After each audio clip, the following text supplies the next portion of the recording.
Hey, how's it going, YouTube? How y'all doing today?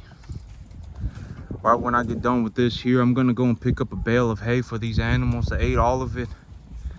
But here's one thing that I realized. I was thinking about this, and one thing that I realized was that if I was feeding hay to these animals, if I had been feeding hay, my animal would not have died. That animal that I had died from grain bloat, from acidosis, he would still probably be alive. And so, I know that hay right now is expensive. Well, hay in general right now is not expensive. These people with these feed stores, they got their hay marked up real high, and I think that they running some kind of game over there. But I mean, I don't have my truck, and I don't really want to buy a truckload of hay right now, and so I just need one bale. Realistically, if I just get 2 more bales, I should have enough hay here to last me until I can start growing grass, or I'll have to see.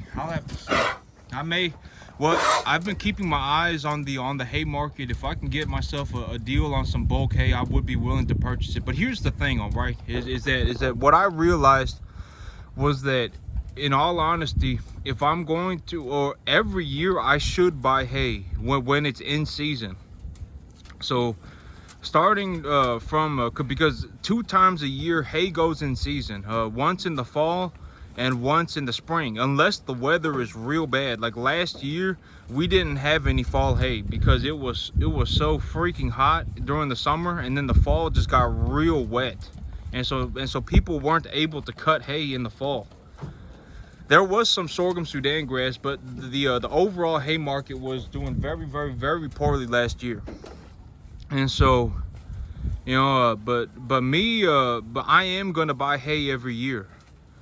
It would be in my best interest to buy hay every year, because when hay is in season, I can buy a tonnage of hay for about $140 delivered. So after delivery fees, it costs about $140 a ton if I purchase the hay when it is in season. And so it works out in my best interest, because here's what I came up with, right? Is that if I grow a lot of grass, it's not in my best interest to think about baling it, because if I have to bale it, I have to buy more machinery, and then I'd also have to cut it all up and then move the cattle off of it and then roll it all up. It's not worth baling it. And so if I had a whole lot, well, I mean, okay, but here's what I think. Up to a certain point, if I have a lot of grass, the best thing to do is to just increase my grazing pressure. So I'm not going to worry about baling it. The best thing for me to do would be to just get more animals. Like if my grass is growing in way too fast, if I'm growing a boatload of grass, way too much grass, the best thing for me to do would be to just go and purchase more animals, and then I can always supplement the feed with the grain. And so that is how I could increase my revenue. So that's how I can increase the amount of cash flow that I generate on this farm, is by increasing the stocking density on the grass instead of baling the grass up and looking for profit.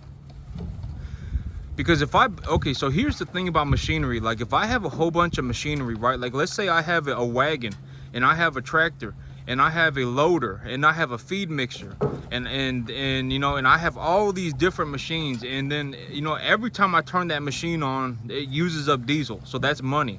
Anytime one of the machine breaks, I have to pay somebody to fix it, or I have to go and buy a part to fix it, or I have to fix it myself. That takes time and money.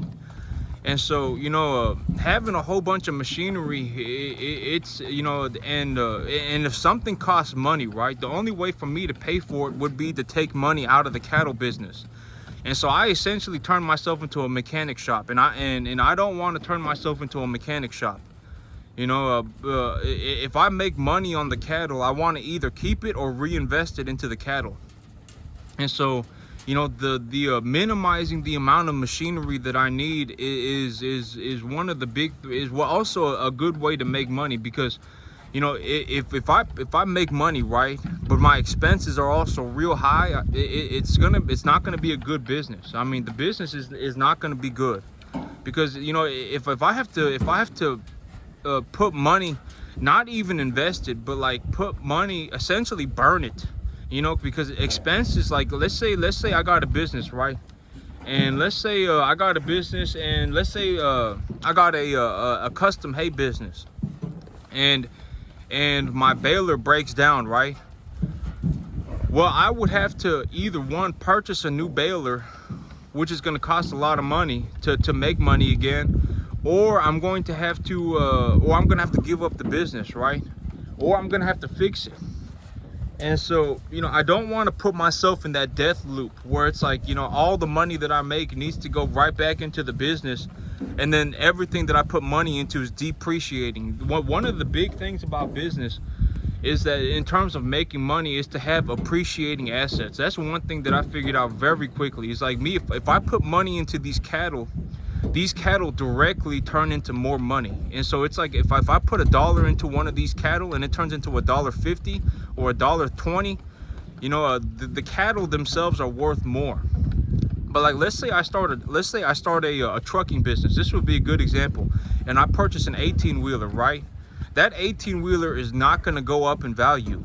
The chances of that 18-wheeler going up in value are very, very minimal. And so as the longer I run the business, the more my expenses will pile up. And one day I may even have to go and buy a whole brand new 18-wheeler. And so that's not the kind of business that I'd look to be in. Like if I were going to be in a business, I would look to be in a business with appreciating assets. And so I would look, you know, like these cattle, like this animal, right? If I feed them, and this is also one reason why I don't really mind bringing in another bale of hay, was because if I bring in a bale of hay, let's say I bring in a bale of hay and it costs me $125 right now, and these animals put on 20 pounds on it or 35 pounds on it, and I get $50-$60 back, then well, I've really only spent about $50-$60 on the hay. And so but feeding these animals hay, it gives them they're able to ingest a lot more food. They're able to consume a lot more food if they have some hay. And so it keeps them healthy.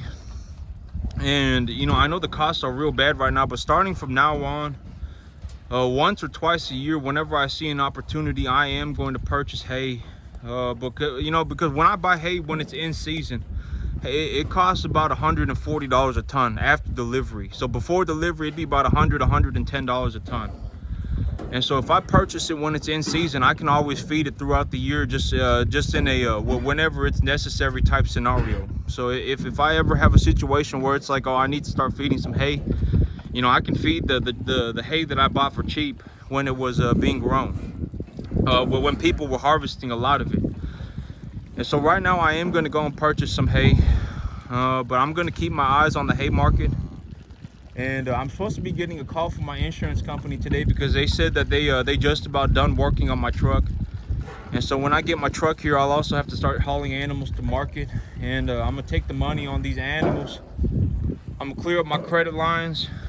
I'm going to open up new credit lines, and then I'm going to go and purchase some new animals. And I'm going to start it all over again.